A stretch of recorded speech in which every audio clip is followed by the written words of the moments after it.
I was in Manila for 2 weeks now. When I was in Manila, I had the chance to speak before a group of young adults who were striving to become entrepreneurs. Yun mga ambisyon nila lahat. As normal, I would tell them na huwag nila bilisan, mag-enjoy sila sa journey ng fruitfulness, and sana yun din ang maintindihan ng mga bata. I explained the ways of the plant and told them that every seed has a potential to become fruitful. At sabi ko rin sa kanila, lahat ng negosyo may potential na maging profitable. However, in order na mangyari ito, the farmer and the entrepreneur, I was telling them, should take care of the plant properly. Sabi ko, pag farmer, lipat-lipat niya yung tanim niya, nasa-stunt yung growth niyan. Hindi yan lalaki mabuti. Pagkatapos, pag binilisan mo, pinilit mo siya mamunga kagad, pwede niyang ikamatay. So I was telling them, ganyan din ang negosyo. Karamihan ng bata ngayon, they move from one job to another. May mga estudyante who would change one course to another. And then ganun din negosyo. Pag hindi nag-work, they would close it and then start something easily, no? So nasa-stunt yung growth. Marami namang negosyo ngayon ang nagko-collapse because pinipilit nilang kumita maski hindi pa panahon. At the end of my talk, merong babae na tumayo and she was sharing that medicine today has discovered that there is now a new mental illness associated sa stress. Sabi niya, most young adults today are experiencing this illness as they desire to become successfully rich by the age of 30. Sabi pa niya, by some of them daw are even experiencing temporary blindness. I've heard of this. People becoming temporarily blind dahil sa stress. So, yung sa mga bata na gustong yumaman by the age of 30, okay, baka mabaliw kayo pag ginawa niyo yan. So, she was asking me kung ano opinion ko tungkol dyan. Sabi ko sa kanya, stress is not necessarily bad because a certain level of stress helps us to grow. What do I mean? Kung gusto mo maging physically strong, kailangan mo i-stress yung katawan mo through exercise. As you exercise, you will develop more muscles to become strong. Now, the brain is a muscle also. So, kailangan mo siya i-exercise, gamitin para maging healthy siya. Kaya nga most of the time, pag nag-retire, ang tao na nababaliw o hindi, ang tao na namamatay kagad because hindi niya na ginagamit yung mga muscles niya. However, science also tells us na lahat ng bagay may breaking point. Have you heard of that? Lahat ng bagay may breaking point. Meaning, pag ginamit mo siya doon sa level na yon, pwede siya mag-snap o mag-break. Okay? Pag lumampas ka sa limit niya. So sabi ko dun sa babae, sabi ko, I believe young adults today are becoming mentally sick because they force themselves to become rich maski hindi pa tamang panahon. Ako naniniwala ako na God has given all of you the potential to become fruitful. However, ang ginawa ni God, as we teach sa Emilia, may binigay siya sa atin mga kanya-kanyang abilidad na hindi pare-pareho. So, bawat abilidad may limitasyon. So, hindi lahat ng tao pwede yumaman by the age of 30. In fact, I often ask the millennials, ilan bang 30 na kilala nyo na mayaman? Mas maraming namatay dahil sa stress kaysa yumaman. So, pero unfortunately, sa mga bata ngayon, it has now become a standard of that generation. Today, dapat yumaman ka by the age of 30. Kaso lang, ang malungkot sa pinagdadaanan nila, pag nagkasakit sila, ang tanong ko, sino mag-i-enjoy sa trabaho nila? And in fact, many of them are not enjoying yung trabaho nila because now of grabing stress. Now, while I'm talking of business, this morning, gusto ko sana i-share sa inyo my approach to my responsibilities. I would like to show you how I manage my stress and still enjoy life and become fruitful. In Similia, we teach you na ganyan ang plano ni God sa inyo to become abundant and be fruitful. And gusto ko lang sana explain sa inyo ano ang tamang paraan. So mag-pray muna tayo. Heavenly Father, I ask for grace na sana Lord ma-explain ko ang bagay na gusto mong ituro sa amin. Naniniwala ako Lord na gusto mo kami guminhawa sa buhay and sana maintindihan namin kung paano. Lord, there are young adults here and I pray that sana the message can help them go through life properly, na hindi sila ma-stress na hindi sila magkasakit. And Lord, do the same for everybody. I commit to you our time, praying, Lord, na sana you'd speak to all of us directly. In Jesus' name we pray. Alam ba nyo na lahat ng problema na dinadaanan natin ngayon, pinagdaanan na ng mga tao noon? Kaya nga sabi ni Solomon in Ecclesiastes 1:9, there is nothing new under the sun. Like for example, yung issue ng bakla at saka same-sex marriage, dati na yan, noon pa nangyayari yan. However, ang alarming lang ngayon, sabi nila, ang bilis nila dumami, maski hindi sila nanganganak. No? So it's an amazing phenomena, di ba? Tapos ngayon may issue din of this scam, no? Dami-daming nawawalan ng pera dahil sa scam. Pero dati na yan. Every so often, I hear people losing money because nagpapaloko sila. Naniniwala sila pwedeng lumaki ng pera yung ganun kabilis. And I've never seen that in the proper business. Kaso lang, most people refuse to learn from history. Kasi every generation feel na mas magaling tayo dun sa mga nakaraang tao. In fact, I feel kaya nasistress ang mga millennials is kasi gusto nila ipakita sa mga magulang nila na mas magaling sila. Kung yung tatay yumaman by 50, they'd like naman to become rich by 30. Of that mentality that we are always better. So yung desire to get rich quickly, to the point of getting sick, dati na rin yan. Kaya nga si Solomon gave us an important advice sa Proverbs chapter 23. Can you go there? Tingnan natin ano sabi ng Proverbs 23 verses 4 to 5. Sabi ng Proverbs 23 verses 4 to 5, sabi niya, do not weary yourself to gain wealth. Cease from your consideration of it. When you set your eyes on it, it is gone. For wealth certainly makes itself wings like an eagle that flies towards the heavens. Naintindihan mo niyo sinasabi ng isa sa pinakamayaman na tao in history? Ang sinasabi niya sa atin, huwag ka magpayaman. Hindi ba unfair yun? Unfair siya kasi siya mismo nagpayaman. Bakit ayaw niya madaanan natin o ma-experience natin yung na-experience niya? Ako, I've learned that si Solomon wrote Proverbs and Ecclesiastes because he wants us to know what is good and what is not. Ecclesiastes and Proverbs also explains to you what works and what do not.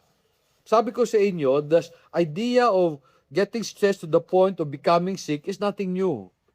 Maraming tao noon ang nasiraan ng bait dahil dito. Marami ring tao, pamilya naghiwalay dahil dito. You know, I have a friend who actually went to Similia and we explained these principles and he did well in the beginning. Kaso lang, napunta siya sa isang posisyon na madaming pera. So, na-tempt siya gumawa ng pera na hindi niya pera. Today, even yung pamilya niya, nagkahiwa-hiwalay na. And the root cause is, pati sila masabi sa akin, bakit dong masama bang yumaman ng mabilis? Hindi. Kung kaya mo. Eh kung hindi mo ikakasira. Pero in order to understand kung ano sinasabi ni Solomon sa Proverbs 23, I'd like us to study kung yung mga words na ginamit niya dito para mas maintindihan natin siya.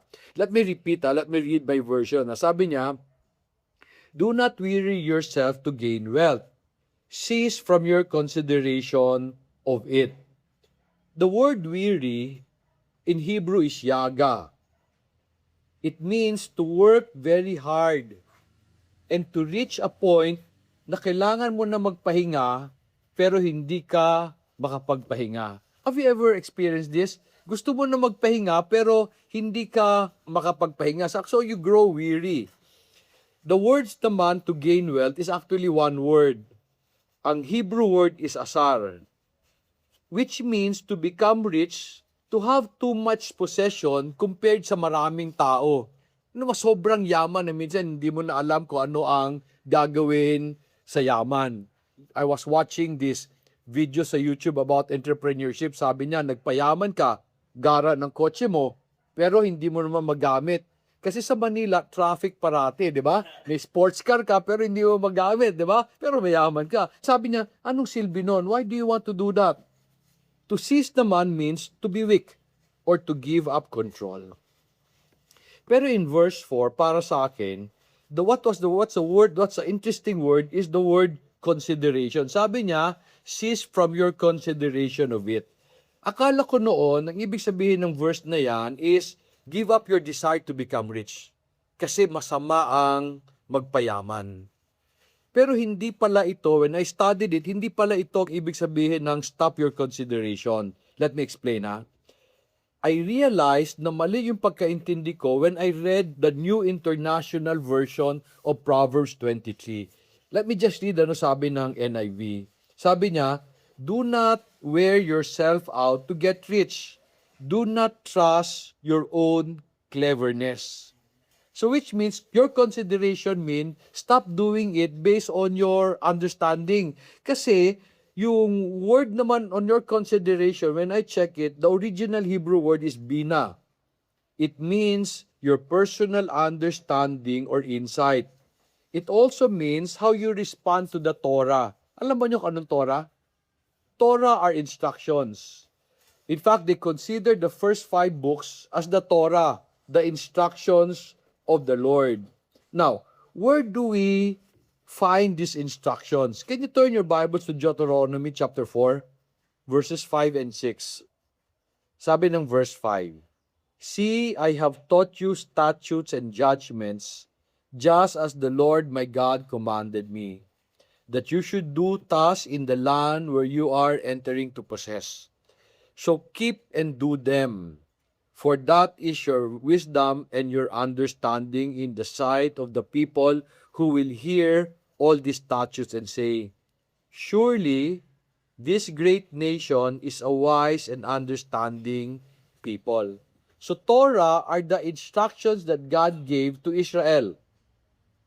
So kung babaguhin ko yung pagkasabi ng Proverbs 23, if I paraphrase it, ang sinasabi niya, hindi masama magpayaman. Pero wag mong gawin ito using your own understanding or your own ways kasi mapapagod ka lang. If you want to become rich, do it by following the Lord's instruction. Yayaman ka na, hindi ka pa mapapagod. You like that idea? Imagine, yayaman ka na hindi ka pa mapapagod. So let me ask you a question. Kailan ba nakakapagod o nakaka-stress ang isang bagay? Kailan ba nakaka-stress na minsan nagkakasakit ka na? Ako ay discovered ng isang trabaho nakaka-stress. Pag gumawa ka ng trabaho, pinaghirapan mo, tapos yung resulta na in-expect mo hindi nangyari. Di ba nakakapagod yun, di ba? Tapos, pag dumating ng resulta, naghanap ka ng solusyon, may sinubukan ka, hindi pa rin na-improve. Di ba nakaka-stress yun? Pero supposing napagod ka, like for example, si Pastor El, hindi ko alam kung nagrereklamo siya o nagsasabi lang siya, pag marami ka mang bisita, sabi niya, pagod. Pero at the end of the day, sabi naman, pero masaya. Diba? Hindi siya stressful. Pagod ka pero hindi ka stress. Ang nakaka-stress yung may ginawa ka, hindi lumabas yung resulta. Hinanapan mo ng paraan, hindi pa rin umaayos. So I'm learning that many people today are stressed because they expect a result that is not happening in spite of their hard work.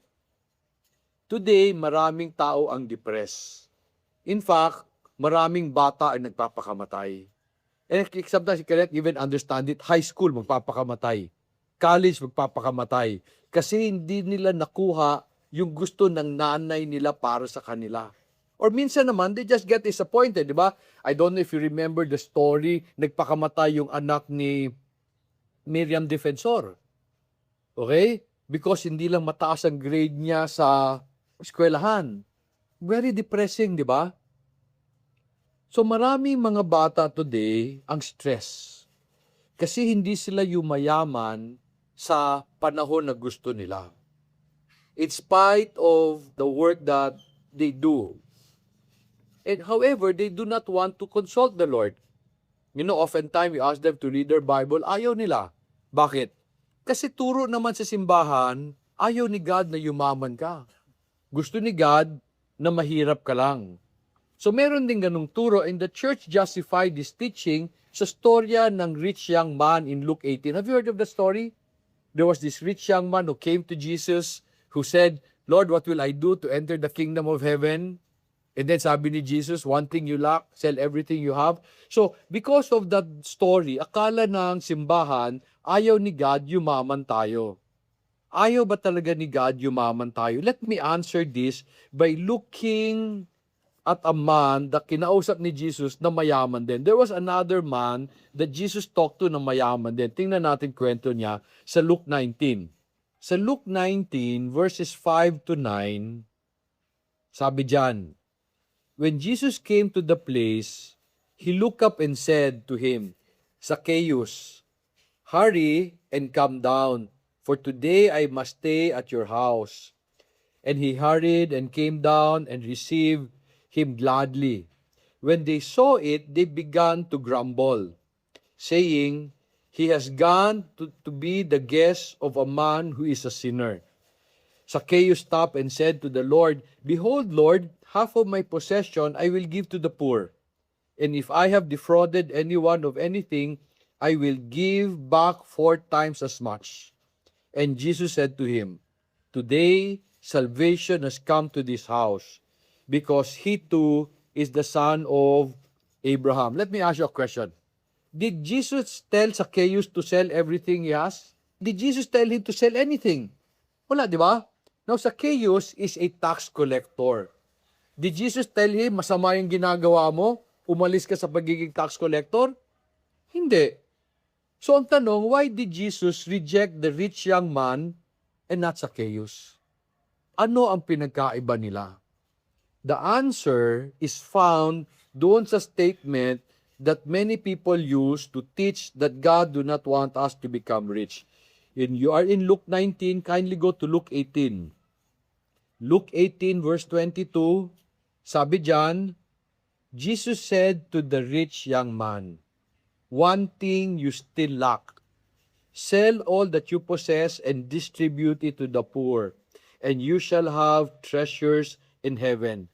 Come, follow me.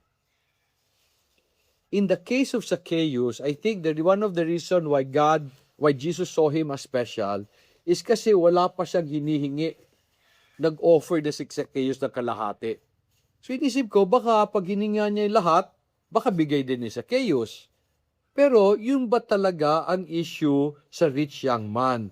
Was the issue really to sell everything he has? Now, if I combine Luke 18:22 and Proverbs 22 verse 4, ito ang sinasabi ni Jesus. He's telling the rich young man, sell everything you have acquired by using your own understanding and come follow me because I will show you a better way. What do I mean? Yung tao, yumaman na without the Lord. Kasi tinatanong nga niya, how can I enter the kingdom of heaven? So yumaman siya without the Lord. Now, supposing sinama siya ni God sa kingdom niya, makikinig ba siya kay God? Meron siyang yaman eh. Sabi niya, Lord, magaling din naman ako eh. Di ba, yumaman naman ako nang wala ka eh. Do you think he will follow the Lord? No. Di ba? So God is saying, sell everything you have, yung kinuha mo on your own. Kasi hindi ka makikinig sa akin pag dala-dala mo yan. So the main command in Luke 18:22 is not to sell everything he has. The main command is come, follow me. Are you following me? The main command is not to sell. Because hindi naman niya pinahirap si Zacchaeus eh. Ang gusto lang niya that both of them will follow Jesus. Let me take itong kapa thing for example. And sana hindi kayo baliw na magpapaloko rin kayo, no? You know, people today, people in kapa are getting rich in the wrong way. And para sa akin, the reason why it's dangerous is because ang daming lie dun sa kapa. Anong sabihin kong lie? Sabi nila, donation. Na kung may donation, ba't may return? Di ba kung donation, di dapat kinalimutan mo na. Sabi na nag-donate ka, pero yayaman ka. So that alone is a lie. And then sabi pa, kikita ka 30% every month. Na walang ganong negosyo. I will telling you today, walang ganyang negosyo. Ang negosyong kumita ng 20% ng isang taon, magandang negosyo. So ako, I'm not even expecting my business to double every year. Ito siya, this is not doubling every year. This is growing 4 times every year. So even Jan is a lie. Okay? So sabi ng Proverbs 23:4 sa NIV, do not grow rich by your own understanding. So ang tanong ko, ang kapa ba is violating the ways of the Lord? Let me show you some verses of how the Lord wants us to become rich. You don't have to turn there, but sabi ng Proverbs 6 verses 6 to 8, just listen to this, sabi niya, go to the ant o sluggard, observe her way and be wise, which having no chief, officer, or ruler, prepares her food on summer and gathers her provision in the harvest. Sabi niya, gayahin mo yung langgam. Grabe yan magtrabaho. Sa panahon na maganda, nagtatrabaho siya para hindi siya magutom sa masamang panahon. And sabi ng kapa, kikita ka 30% every month. Wala siyang sinabing hihinto. There's no such thing. Because every business goes on a cycle. Can a business earn 30% in a month? Yes. However, ubusin din yan sa panahon na wala siyang kita. Kaya sinasabi ko, on an average, 20% is extremely good. Kasi may panahon na maganda, may panahon din na pangit. You understand? Now, on the other hand, this is a verse that I'd like you to go to, 1 Timothy chapter 3, verse 8. 1 Timothy chapter 3, verse 8. It says, deacons likewise must be men of dignity, not double-tongued, or addicted to much wine, or fond of sordid gain. Ano ang sordid gain? Yung nakakadismayang kita. Di ba? Now, if Kappa is able to give people 30%, ibig sabihin kumita siya ng 60%. Hati sila. Hirap ka na nga kumita ng 30%, kugita ka pa ng 60%. Lagay na lang natin 10% sa Kappa, 30% sa tao. That's 40%. Kayo ba gusto nyo pinapatungan kayo ng 40%? Di ba? That's sordid gain. Nakakayang kita yan. Now, on the other hand, masaya ka pag ikaw binigyan. E paano yung pinagkitaan? Ibig sabihin may pinagkitaan siya ng 40 to 60%. Di ba nakakahiya yun? Pero ito tanong, anong negosyo nila na pinagkitaan nila ng ganong klase? Di ba? Hindi man lang masabi kung anong negosyo yun eh. Paano nila pinakita yung pera? Kasi kung meron ganon, di sana marami nang yumaman. Kasi hindi naman nagiging sekreto to. Sana sabihin niya sa akin para gagayahin ko rin siya. Now, question. Does God want you to give up your ambition to become rich? No.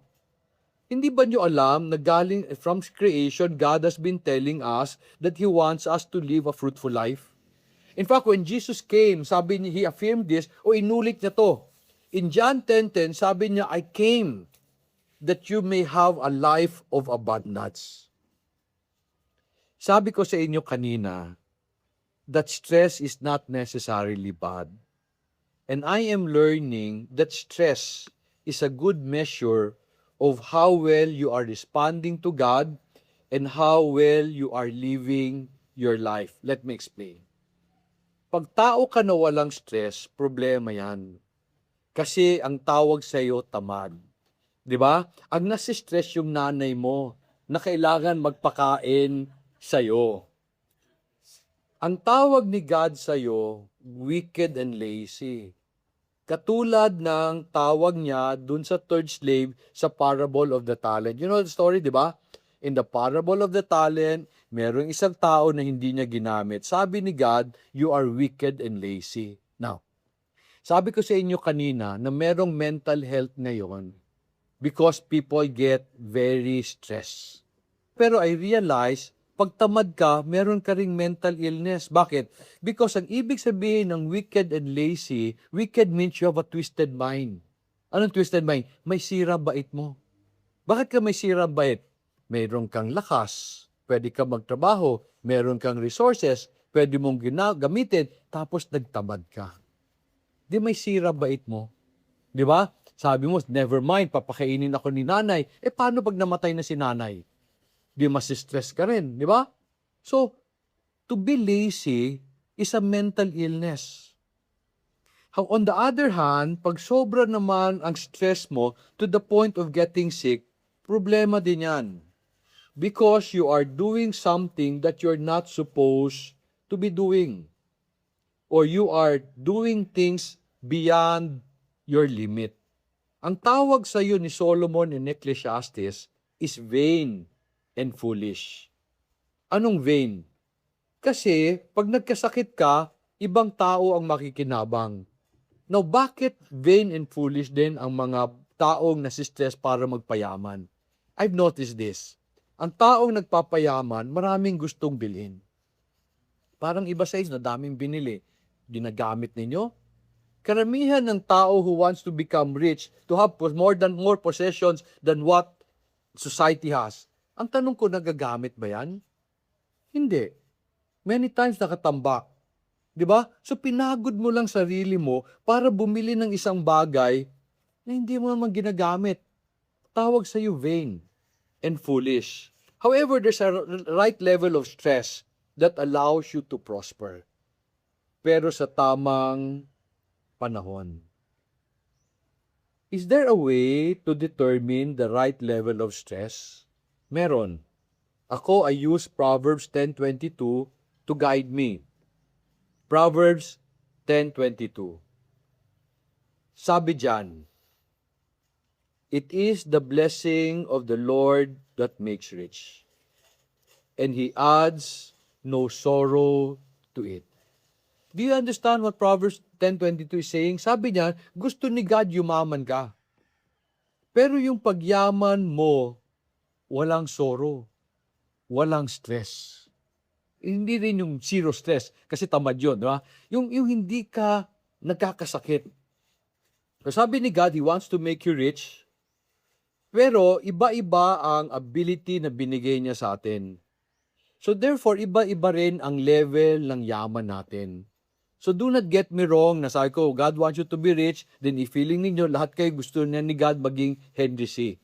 Hindi totoo yun. Kasi iba-iba ang abilidad. Pero merong siyang tamang paraan. And ang paraan niya will not add sorrow into our lives. So let me ask you, why do you think people get stressed to the point of being sick? What is the source of their problem? May tanong ko sa inyo. Kung ang ibang tao walang cellphone, bibili ka ng cellphone? Wala kang tatawagan eh. Di ba? Kung ibang tao walang smartphone, bibili ka ng smartphone? Hindi rin, walang gamit eh. Di ba? Pero minsan may taong baliw, like for example, many years ago, naalala niyo yung merong cellphone na tawag nila the brick. Malaki siya, Motorola siya, basta malaki siya, para siyang bato, na pag hinampas sa'yo, bubukol. Di ba?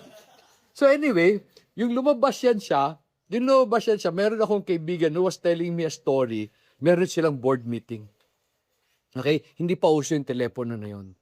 Sa board meeting, pagdating niya, may naglagay ng ganong telepono sa harapan. No, sila lahat, wala, di ba? So, maglagay niya. Tapos nasa board meeting sila. Mamaya, dumating yung sekretary ng tao. Tapos, lumabas siya kasi may tawag. Pero yung kaibigan ko lumabas, punta ng CR. Narinig niya yung tao, nagsabi, sabi ko siya, tawagan mo ko dun sa cellphone ko. Huwag dito. Meron may tao bibili kasi nagyayabang lang. Pero marami sa atin napapabili. Kasi inggit lang. Kung lahat ng tao naglalakad papunta sa trabaho, bibili ka ng motorsiklo?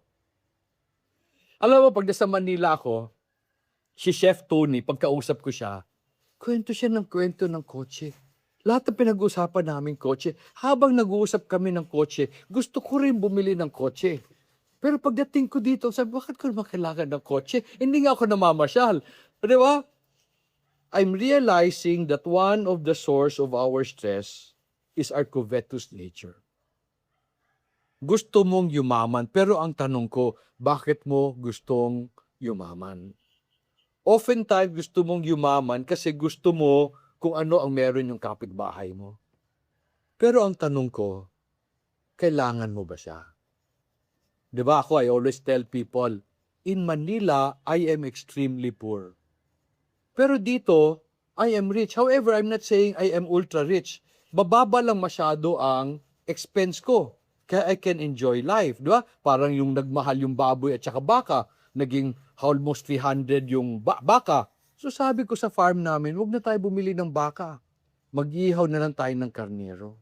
So, nung gabing yun, naka-lamb stew kami, naka-lamb chops pa. Di ba? Social, di ba? Pero ako nagpalaki nun eh. Wala na akong binili. So, mayaman ako in my level. Okay? Pero hindi ako mayaman in their level. Okay? Pero ako, hindi ako, kayo bumibili ng baboy, ako nagpapaihaw lang ng karnero.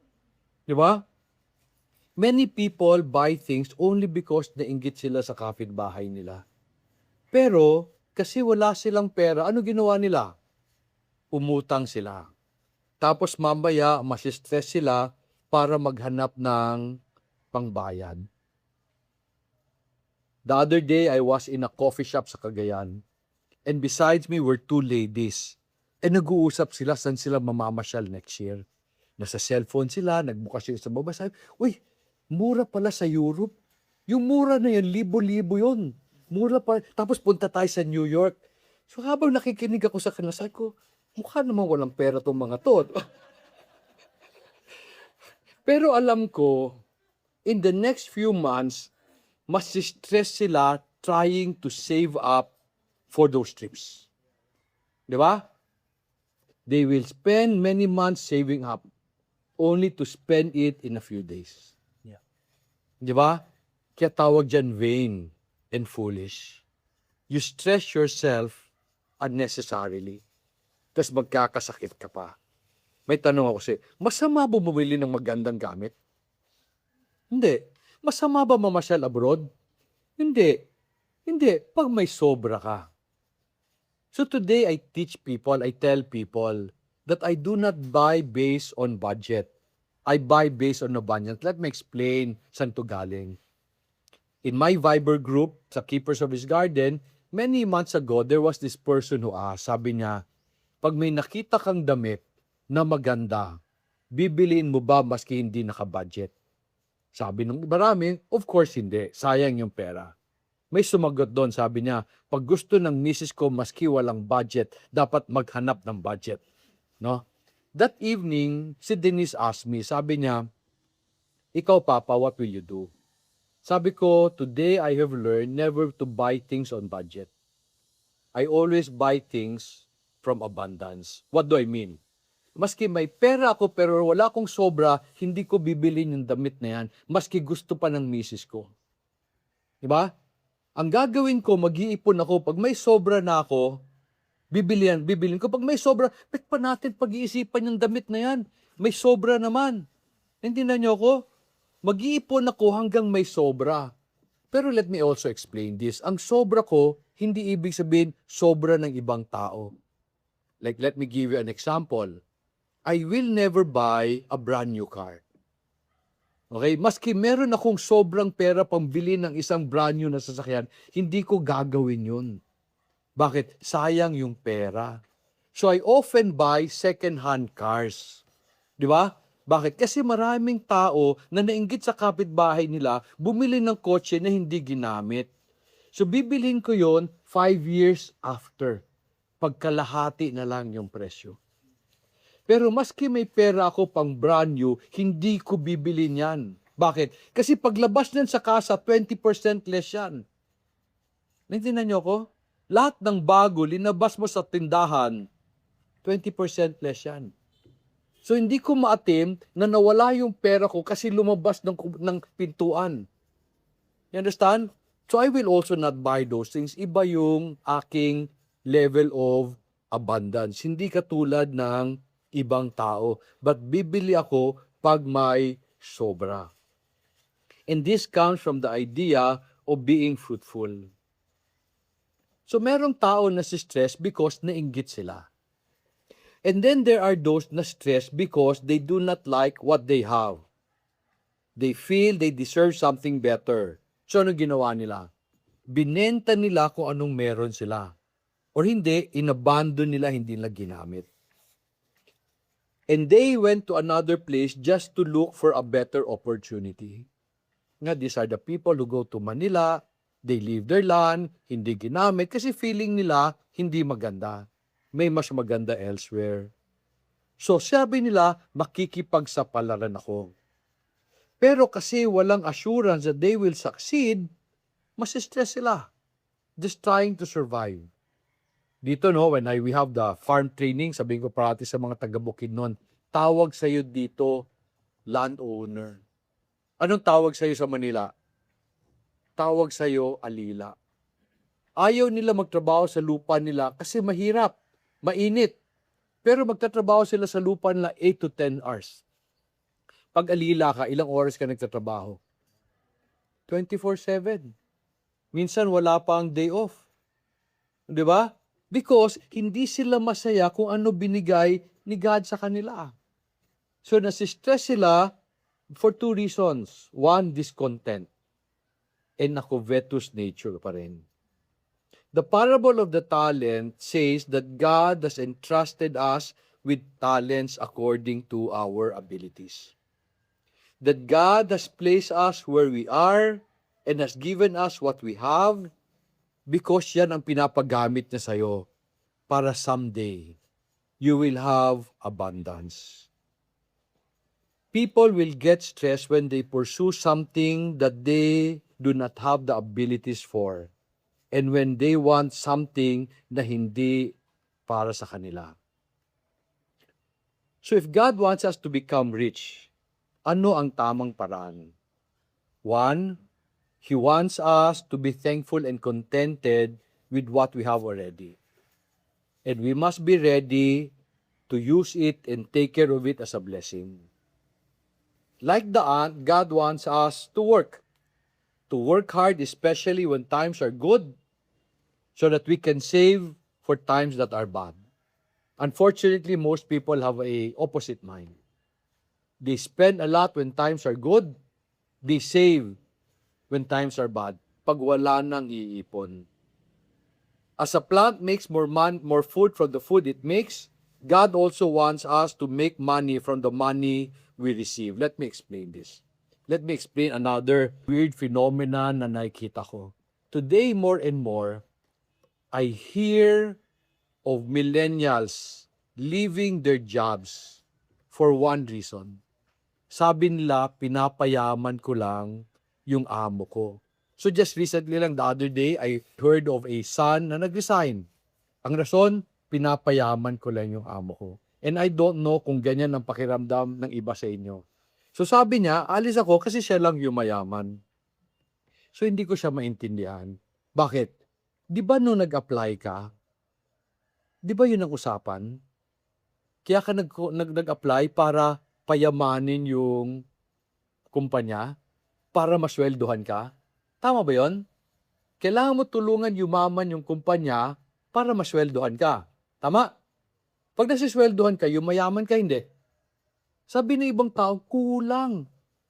So when I went to Iloilo the other month, I was giving this seminar and there was this chief engineer sa isang construction company. After my talk, tinanong niya ako, sabi niya, Sir Dong, ano ba talaga maganda? Empleyado or negosyante? Kasi minsan feeling ko lugi ako eh. Sabi ko, pag namimili ka ng negosyo, dapat hanapin mo yung magandang rate of return. Hindi na yung rate of return, yung balik ng pera mo. Di ba? Yun ang maganda. Maganda ko, kumputin mo, ano ang magandang balik ng pera mo. Understand? So tinanong ko sa kanya, ano ba pinuhunan mo sa kumpanya?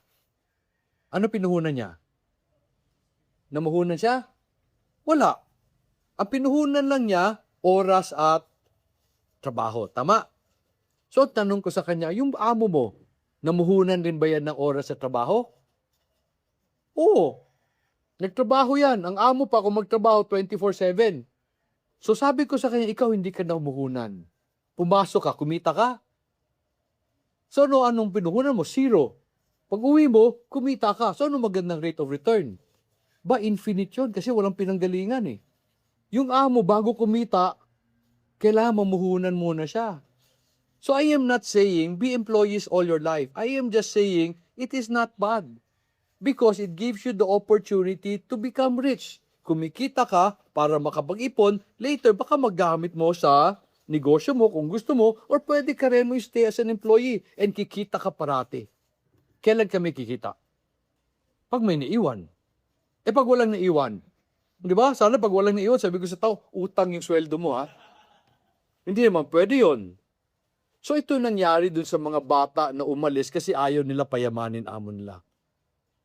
Ayaw nila payamanin amo nila, so ano nangyari sa kanila? Yumaman sila? Hindi rin.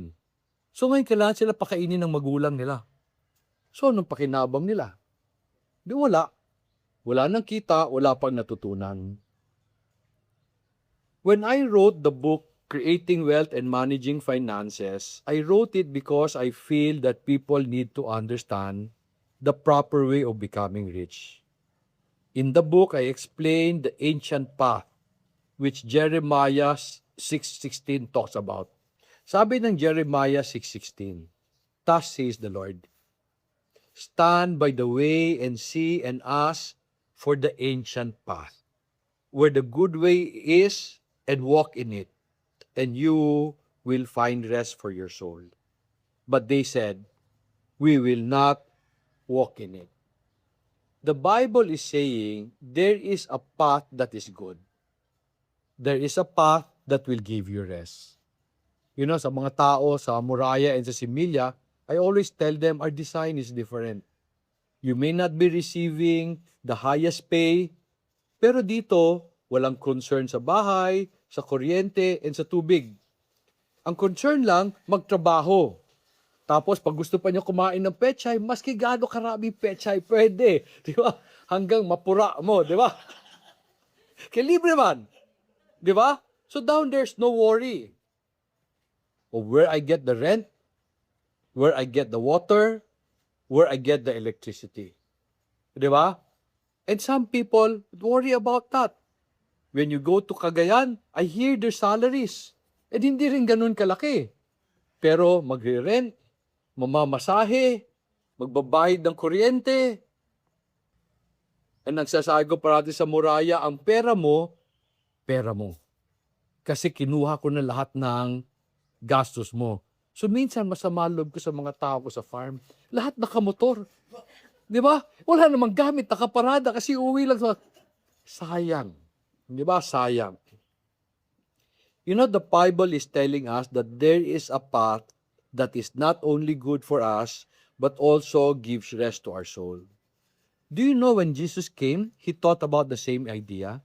Can you go to Matthew chapter 11, verse 28 to 29? Sabi niya, "Come to me, all who are weary and heavy laden, and I will give you rest. Take my yoke upon you and learn from me, for I am gentle and humble in heart, and you will find rest for your soul." So when Jesus came, He repeated this ancient path. Sabi niya, it comes with my yoke. Jesus is saying that there is a way to work and yet find rest. Ganda no? Nagtatrabaho ka na, nagpapahinga ka pa. Okay? Paano nangyari yon? Katulad ng sabi ko sa inyo kanina, nakakapagod lang isang bagay pag walang magandang resulta ang pagtrabaho mo. Pero kung maganda ang nangyayari sa buhay mo, pwede ka mapagod pero hindi ka nasistress, masaya ka pa. So there are two things that I realized from Jeremiah 6 and Matthew 11. Both verses talk about a path that we need to take. So which means being fruitful or becoming rich is a journey. It's a journey not by one person, but a journey with you and the Lord. Sabi ni God, you take on my yoke. Bakit? Because I know where we're going. And I know ang paraan. However, people do not like to consult the Lord because natatakot sila na may paggawa si God na ayaw nila. So what do? They insist on their doing things their way. And then mamaya naliligaw sila. Napapagod sila kasi hindi sila makarating kung saan nila gusto pumunta. And yet God said, that I want to make you rich and add no sorrow to you. Unfortunately, sabi ng Jeremiah 6:16, people reject the ways of the Lord. Let me just make sure you understand this, especially to my people sa Similia. God wants all of you to have a better life. The better life means it gets better every day. Hindi ibig sabihin galing ka sa 0, bigla kang 100.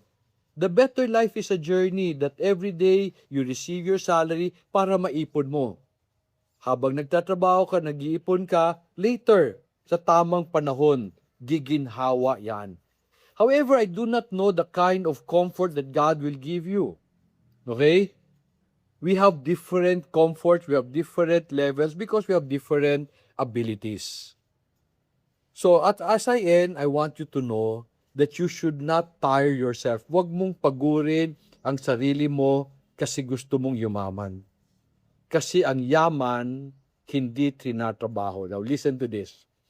According to Proverbs 23:5, sabi niya, riches, if you focus on it, lumilipad yan. Mabilis yan mawala. Bakit? Because kung ang focus mo ang yaman, pag yumaman ka pero hindi mo alam kung anong gagawin, anong mangyayari sa yaman mo? Lilipad siya. Mawawala siya. So I said, hindi trinatrabaho ang yaman. Bakit? Because riches is just a reward. Dumadating sa taong nagtrabaho. Dumadating din sa taong marunong magdala ng pera. So therefore, you should desire to be a man of wisdom. Sino ang tao na wise? He is the one who fears the Lord and who would always follow His instruction. And in the proper time, God will give you your abundance sa tamang panahon. So don't stress yourself. Let's pray.